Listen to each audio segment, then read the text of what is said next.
comparing fake versus real Beyond the Vines poofy bag. So the one on the left is the fake and the one on the right is the real one. So one thing I noticed agad is mas puff yung real compared sa fake. So medyo flat na lalo kapag filled na sa loob yung bag.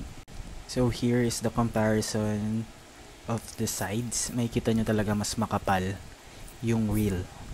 Then sa tela, makikita nyo mas smooth and firm yung real compared sa fake na parang andali niyang malukot. So eto, up close makikita nyo parang mas silver or mas shiny yung real compared sa fake na parang aluminum yung texture niya na parang madaling malukot. Mas noticeable siya sa strap kasi makikita nyo mas manipis, then parang iba yung texture niya, mas rough yung fake. So pag tinry nyo siyang lukutin o tupiin, yung real, babalik agad siya sa dating texture niya compared sa fake na parang gusot na talaga siya. So this one is the silver version, so makikita nyo agad yung quality ng real is mas smooth. Then pagdating sa bakal, akala ko plastic siya pero pareha siyang bakal. Pero dito sa fake, mas kita nyo, parang shallow lang yung engrave niya compared sa real na mas engrave siya. So mas malalim yung print ng Beyond the Vines. Ayan, nakikita nyo up close. So yung fake, para talaga siyang plastic pero pag ginawa ka naman siya, bakal din naman siya kung same sa real one. Then ito up close yung quality ng tela ng fake versus sa real. Ayan, madali talagang malukot or parang lukot na talaga siya or gusot na sa fake compared sa real na smooth talaga. So ayun talaga yung quality niya sa buong bag. So yung fake is a bit cheaper yung quality compared sa real. Para talaga siyang compared ko siya sa aluminum foil na madaling malukot for the fake. Then sa magnet, magkaiba din sila kasi yung fake sobrang bilis lang matanggal ng magnet niya compared sa real. And makikita nyo, may dikit talaga. Pag may laman na kasi yung bag, madaling matanggal yung magnet niya dun sa fake. Then minsan hindi siya nasasara compared dito sa real na mas malakas yung magnet niya. So kapag may laman sa loob, mako-close nyo pa rin siya. Ito naman yung comparison sa loob. Pero let's proceed with sa dust bag na kasama. So dito sa fake, para siyang plastic pero tela din siya. Para siyang polyester na tela pero compared sa real, tela talaga siya. Parang quality na tela. Dito manipis na tela yung gamit sa fake compared sa real na mas malaki siya. I'm not sure kung dito lang sa nabili ko. Pero nakalagay kasi sa likod ng fake is designed for puffy bag. Pero sa real, wala siyang nakalagay pero mas malaki and mas quality din. Then sa string, makikita nyo parang tali lang yun sa fake compared sa real na tela din.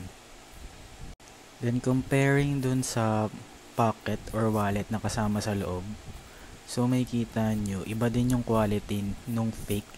Parang mas lukot na siya compared sa real one. Ayan, ito yung quality ng tela niya.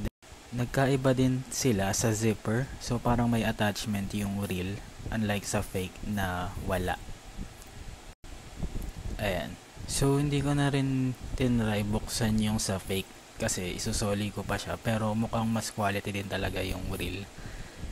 And then ito yung tela. Parang gusot na talaga yung sa fake compared sa real na smooth. And then dun sa tag na Beyond the Vines, parang mas darker yung real compared sa fake. Then another difference nila is yung button. Dun sa fake is pure white unlike dun sa real na parang may blue. Then comparing sa loob, almost same naman sila. Ayan. Pero yung tela is same quality nung sa wallet. So medyo mas lukot din yung loob ng fake. Then one difference nila is yung button din na nandun sa sides. Ito, white lang yung sa fake compared dun sa real na blue. Other than that, same capacity naman sila or same ng laki or dimensions sa loob. Ngayon, tatry natin maglagay ng gamit sa loob para ma-compare natin yung dalawa. Then, lalagay ko lang yung mga usual kong gamit. Then, ito na yung itsura niya kapag nalagyan na siya ng gamit. So, ito yung makikita nyo, hindi agad nga nadikit or madaling matanggal yung magnet nung fake. So, kapag sobrang dami ng gamit sa loob, possible na mag-open lang siya. And makikita nyo, kapag filled na siya, flat na flat talaga and parang wala ng puffiness yung bag dito sa front. Even sa back, ganun din. Parang nawala na yung pagka-puffy niya. So, compare natin yung kapal ng filled na fake dito sa real. So, makikita nyo parang same lang sila ng kapal kapag filled na kasi mas puffy talaga yung real na Beyond the Vines bag. Ngayon, try naman natin dito sa real. So, ilalagay ko din yung same items na nilagay ko sa fake para ma-compare natin. So, makikita nyo, punong-puno din siya. Same capacity nung sa fake. Pero dito nyo ma-appreciate yung dikit ng magnet ng real. Kasi kahit puno na siya, ma-close nyo pa din siya and hindi siya madaling ma-open. Yun nga, compared dun sa fake na kapag punong-puno na, may times na hindi mo na siya masasara kasi mahina lang yung magnet niya. And comparing talaga yung fake, mas manipis, wala siyang puff. Yun talaga agad yun na notice ko. Which nawala na yung essence na itong bag na puffy, dapat puffy siya. So, ayun.